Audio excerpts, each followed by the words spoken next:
பொன்னமராவதி அருகே வார்பட் கிராமத்தில் கோவிலுக்கு சொந்தமான பொது இடத்தை தனியார் ஆக்கிரமிப்பதை கண்டித்து கிராம மக்கள் சாலை மறியலில் ஈடுபட்டனர்.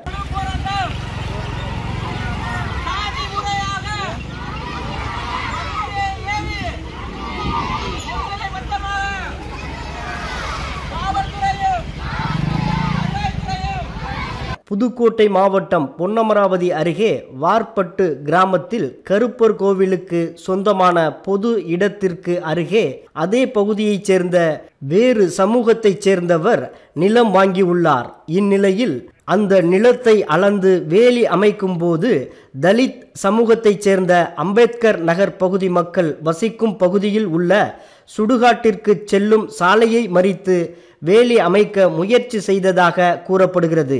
இந்நிலையில் இது குறித்து பல முறை அதிகாரிகளிடம் புகார் அளித்தும் நடவடிக்கை எடுக்கவில்லை என்றும், மேலும் 2 முறை நிலத்தை அளந்தும் முறையாக அதிகாரிகள் அளக்கவில்லை என்றும் கூறி வார்பட்டு கிராம அம்பேத்கர் நகர் பகுதி மக்கள் புதுக்கோட்டை சிங்கமுனரி சாலையில் சுமார் அரை மணி நேரமாக சாலை மறியல் போராட்டத்தில் ஈடுபட்டனர்.